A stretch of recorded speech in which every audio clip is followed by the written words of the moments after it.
사람들은 좀 색다르고 좀 특이하고 극적인 일에 관심을 많이 가집니다. 특히 성도들도 하나님의 나타나심이 좀 더 극적으로 이루어지는 그런 현상에 집중할 때가 많습니다. 이런 성향 때문에 우리는 성령의 열매보다는 성령의 은사에 더 비중을 두는 경향이 있는 것이죠. 그러나 사랑하는 성도 여러분, 여러분을 향한 하나님의 궁극적인 바람은 회복된 여러분의 심령이 계속하여 좀 더 예수님 닮아가기를 그렇게도 원하시는 거예요. 우리는 그것을 성품이라고 합니다. 성도에게 있어서 기질은 변하지 않지만 성품은 변해야 되는 거예요. 하나님은 자녀된 우리가 더욱더 자녀다워지기를 원하시는 거죠. 생명을 얻은 우리가 더욱 성장하고 성숙되기를 원하시는 거죠. 그런데 아직 어린아이의 신앙에 머무는 성도들이 생각보다 많다는 거예요. 여러분의 자녀들이 태어났는데 자라지 않는다면 여러분 그것보다 그 부모에게 더 큰 걱정거리가 어디 있겠습니까? 육체적으로는 자랐지만 생각하는 것이 어린아이에 머물러 있다면 여러분 그것보다 더 근심할 일이 어디 있겠습니까? 마찬가지로 오늘 이 시대에 자라지 않는 성도를 바라볼 때 여러분 그것보다 우리 하나님 아버지의 마음이 아픈 것은 없는 것이죠.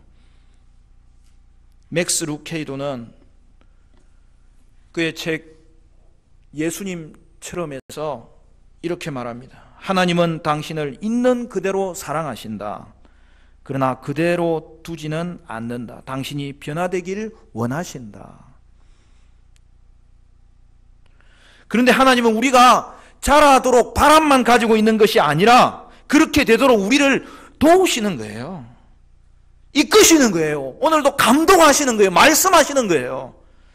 그리스도의 장성한 분량이 충만한 데까지 이르도록 성령께서 지금도 우리와 함께 하시는 거예요. 평생을 함께 하시는 거예요. 그렇기 때문에 우리가 변화될 수 있는 거예요. 그러므로 성화의 길은 우리 혼자 이루는 것이 아니고 성령의 열매로 이루어지는 거예요. 하나님은 우리에게 변화를 약속하셨어요.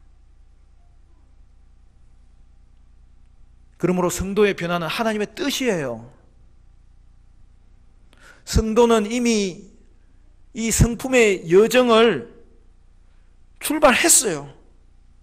그러나 하나님은 그 열매가 풍성케 되기를 원하시는 거예요. 그러므로 여러분, 성령의 열매가 진정한 축복이에요. 성령의 열매가 진정한 능력이에요. 사랑하는 성도 여러분, 여러분은 여러분을 아름답게 변화시킬 이 성령의 열매를 바라보고 기대하고 또한 그것을 맺도록 순종하고 힘쓰시는 성도 여러분 되시기를 간절히 축원합니다. 신자에게는 누구나 성령이 그 안에 계세요. 우리는 그것을 성령의 내주하심이라고 해요. 다른 말로 성령의 세례라고 말하는 거예요. 성령의 세례는 일방적인 은혜예요. 순간적인 은혜예요.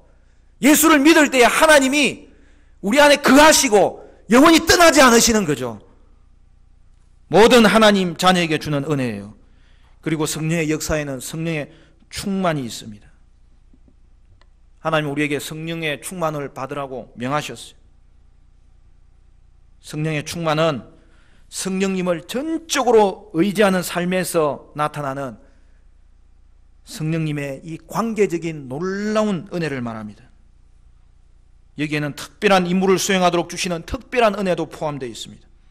그리고 성령의 은사는 하나님이 성도 각자에게 다르게 주시는 은혜입니다. 교회에 덕을 끼치며 각자의 그 은사를 통해서 교회를 든든히 세우도록 주신 은혜입니다. 그리고 성령의 열매는 무엇입니까? 성령의 열매는 성령의 세례를 받은 모든 성도의 삶에서 나타나는 신앙의 표지를 말하는 거예요. 또 그것은 성령 충만의 표지이기도 한 거예요. 다음에 우리가 성령론에 대해서 좀 더 살펴볼 기회가 있기를 바랍니다만, 이렇게 성령의 사역을 우리가 요약하면 성령의 세례가 있고, 성령의 충만이 있고, 성령의 은사가 있고, 성령의 열매가 있는 거죠.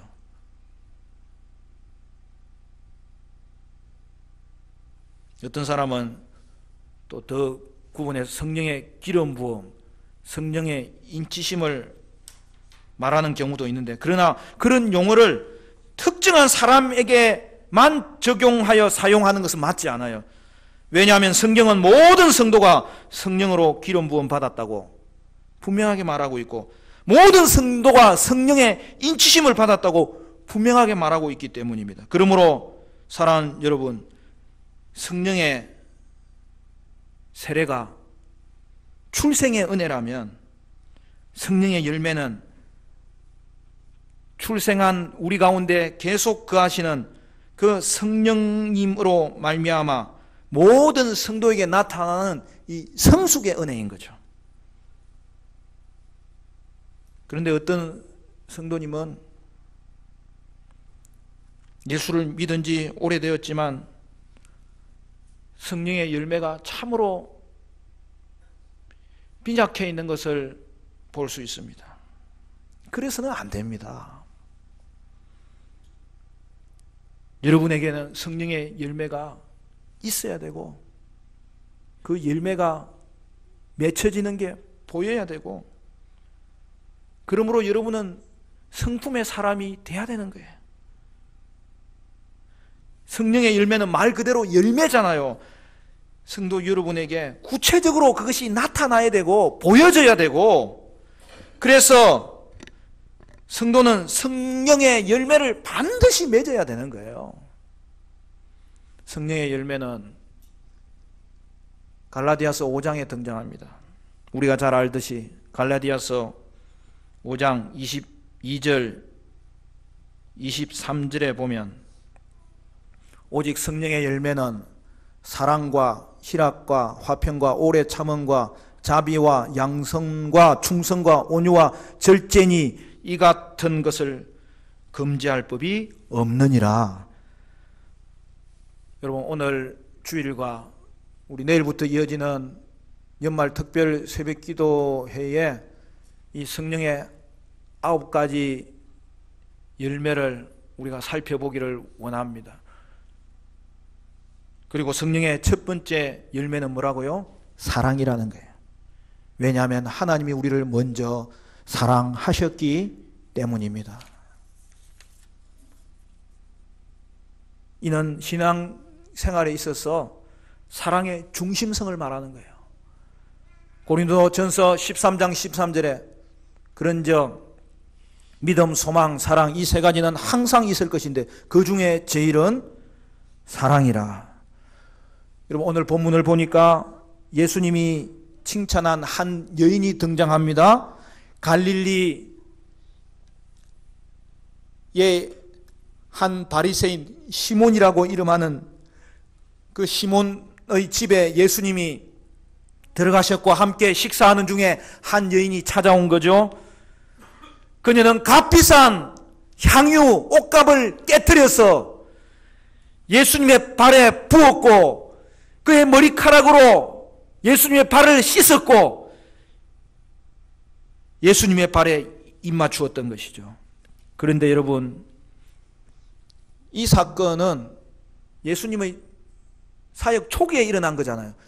성경에 보면 예수님의 사역 후기에 보면 나사로의 동생 마리아가 옥합을 깨뜨린 사건이 또 나오는 거죠. 그러니까 마리아 사건은 베다니에 있었던 일이고 오늘 본문은 갈릴리에 있었던 일이고 이름이 등장하지 않는 거죠. 그리고 베다니에서 옥합을 깨뜨린 자는 나사로의 동생 마리아라고 성경은 분명하게 기록하고 있고, 또 여러분 하나 헷갈리면 안 되는 것이 그 옥합을 깨뜨린 여인이 막달라 마리아는 아닌 거죠. 그거는 다 구분이 돼요. 그래서 이 세 여인은 모두 다른 사람이에요. 오늘 본문은 그녀를 죄인이라고 하였습니다. 이는 그가 직업적으로 도덕적으로 죄인이었음을 말하는 것으로 창녀였거나 그와 비슷한 직업에 종사한 사람입니다. 이런 죄인이 접근하여 향유를 부었을 때 예수님은 그녀를 물리치지 않고 용납하신 것입니다. 예수님을 초청한 바리새인은 부정한 자가 접근하는데도 용납하는 그 랍비이신 예수님을 도저히 이해할 수가 없었어요. 예수님은 그가 실망한 것을 아시고 한 비유를 말씀하십니다. 오늘 우리가 전체 내용을 읽지 않았지만 41절부터 비유를 말하기를 500데나리온 빚진 자와 50데나리온 빚진 자가 있는데 그들이 다 갚을 것이 없었으므로 주인이 둘 다 탕감하여 주었을 때 누가 주인을 더 사랑하겠느냐 이렇게 질문한 거죠. 바리새인 시몬은 많이 탕감받은 자가 더 사랑하겠지요. 그렇게 답하였고 이에 우리 예수님은 이 여인의 행동을 설명하십니다. 그녀가 이렇게 많은 사랑을 표현한 것은 그의 죄가 많이 사함을 받았기 때문이라는 것입니다. 많은 죄를 사함받았기 때문에 그에 대한 감사의 보답도 많이 했다는 것이죠.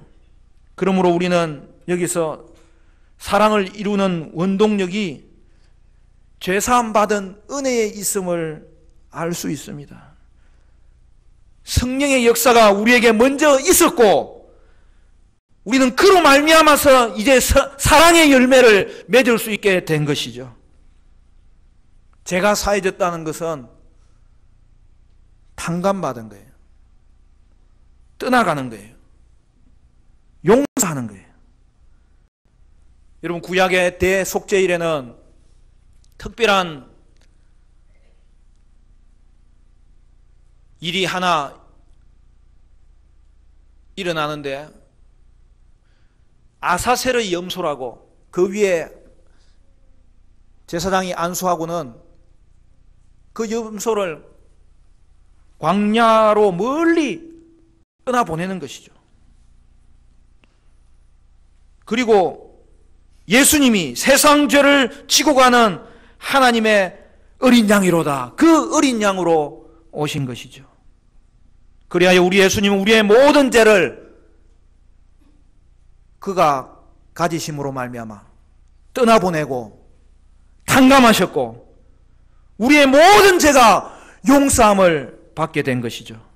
예수님은 여인의 많은 죄가 사함받은 줄을 어떻게 알았을까요? 47절 우리 같이 한번 읽어볼까요?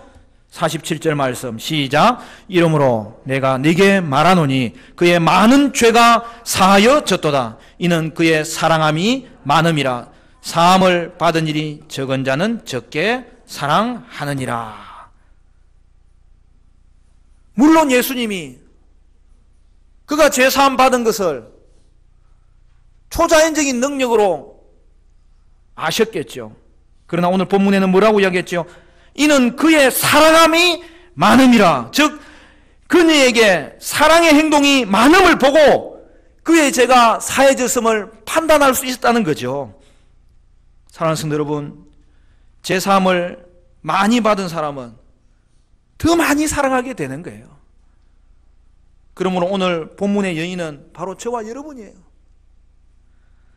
죄 많은 저와 여러분이고 죄 많은 저와 여러분의 죄를 하나도 남김없이 모두 탕감해 주신 사건을 오늘 본문이 동일하게 우리를 비춰보라고 주신 말씀인 것이죠.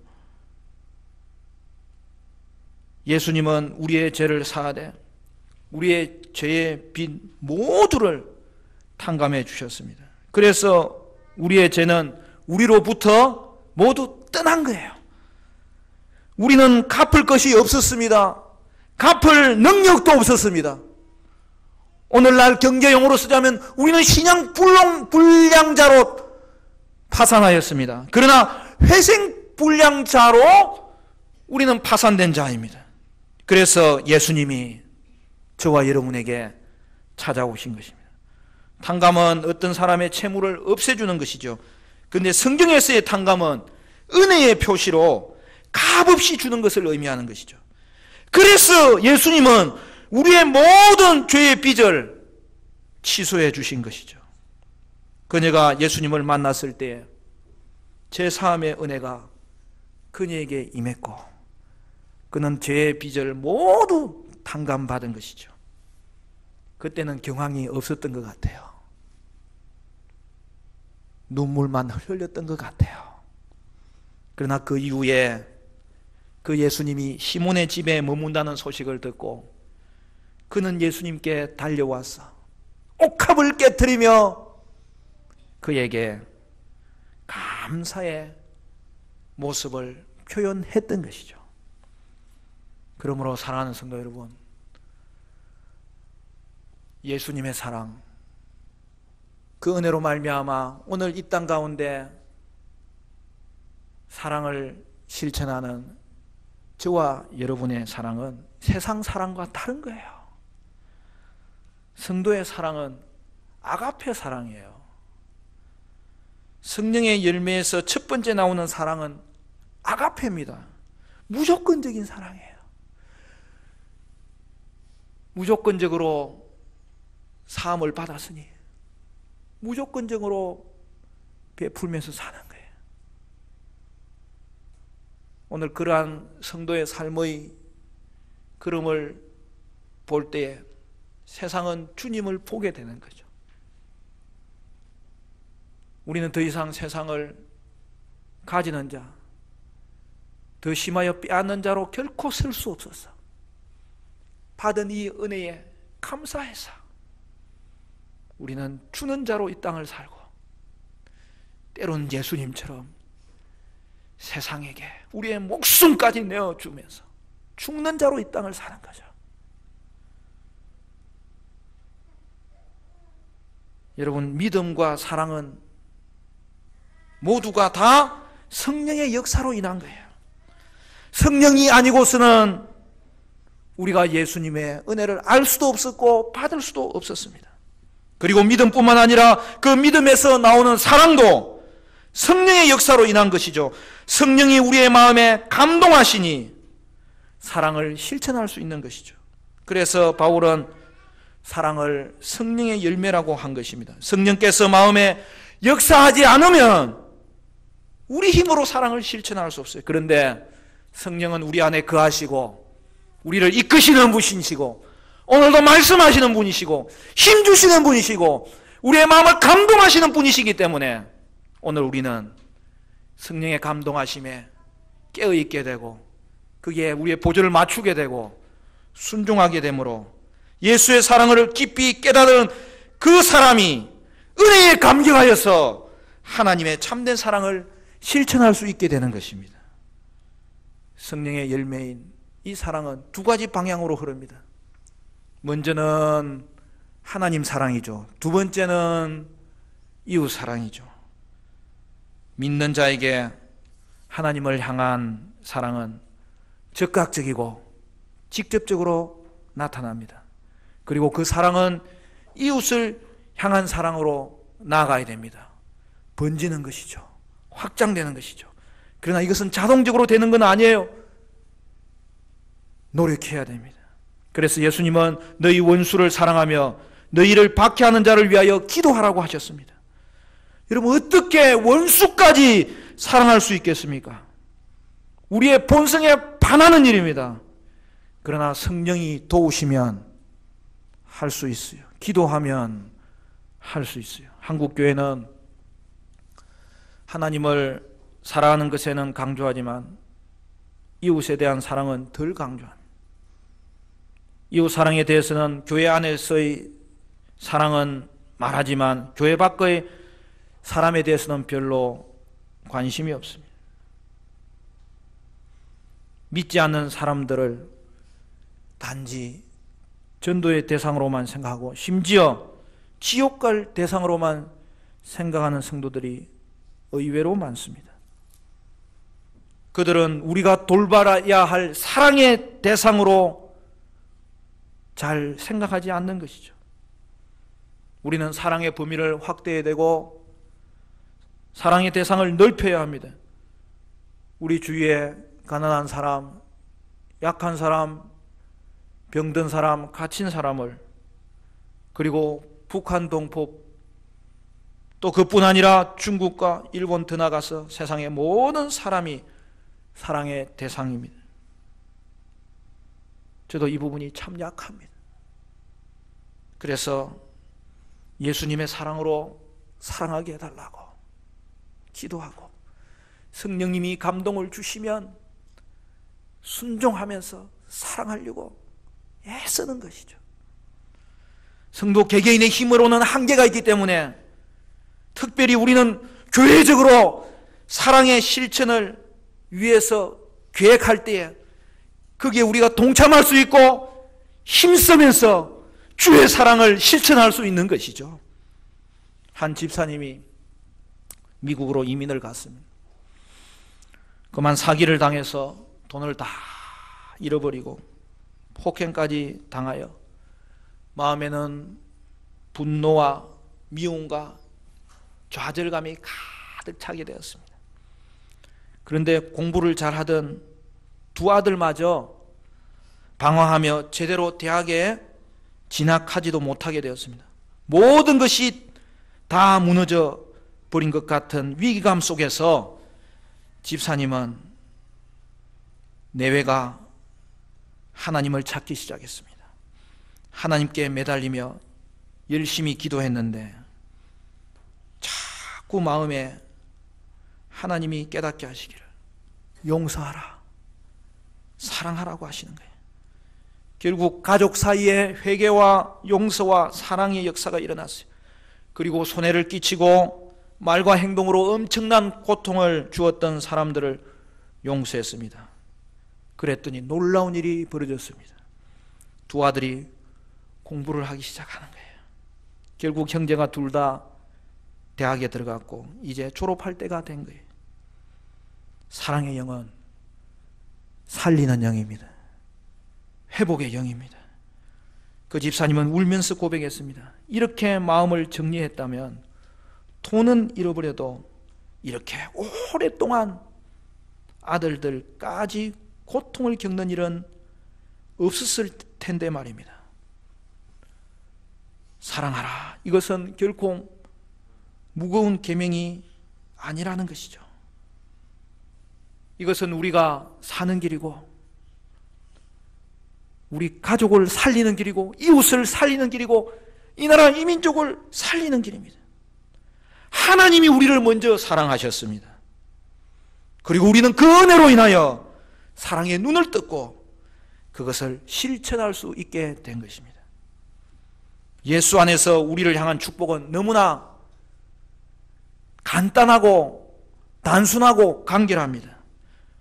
더 이상 먹고 사는 걱정은 주님께 맡기고 우리는 오직 사랑하며 그 사랑을 실천하며 믿음으로 전진하며 이 땅을 살아야 할 것입니다. 어느 방송사 프로그램에 할아버지 할머니가 나와서 퀴즈를 맞추는 프로그램이 있었어요. 천생연분이라는 단어를 빨리 설명하고 마치는 건데 할아버지가 설명을 합니다. 당신과 나 사이. 그러니까 할머니가 왼수. 할아버지가 답답해가지고 손가락을 4개로 가르치면 2개 아니고 4글자로 하니까 평생 왼수. 계속 이상하게 될까 봐 끊었다는 거예요. 여러분 가정에도 원수가 있을 수 있습니다. 그러나 성령께서 내 안에 거하고 우리 가정에 거하심으로 하나님이 우리 가정을 이끄시는 거예요. 하나님이 우리에게 감동하시는 거예요. 말씀하시는 거예요. 우리는 성령께서 우리를 이끄심으로 그 이끄심에 순종하며 살아갈 때에 사랑할 수 있는 자리에 이르게 되는 것입니다. 그것이 성령을 따라 사는 성도의 삶이고 그 가운데 맺혀지는 사랑의 열매입니다. 여러분, 신앙의 연륜이 무엇일까요? 그것은 다름 아니라 세월이 갈수록 신앙이 깊어질수록 사랑이 깊어져야 되는 거죠. 은혜의 사람이 되는 거죠. 사랑의 사람이 되어야 되는 거죠. 사랑하는 성도 여러분, 여러분은 사랑하고 있습니까? 아가페 사랑을 하고 있습니까? 세월이 갈수록 더 깊이 사랑하고 있습니까? 사랑하는 성도 여러분, 여러분의 평생이 성령의 감동하심과 인도하심 앞에서 그것을 순종함으로 더욱더 사랑하게 되시기를 바라고, 그리하여 아름다운 성령의 성품으로 빚어지는 놀라운 은혜가 있게 되시기를 주님의 이름으로 축원합니다.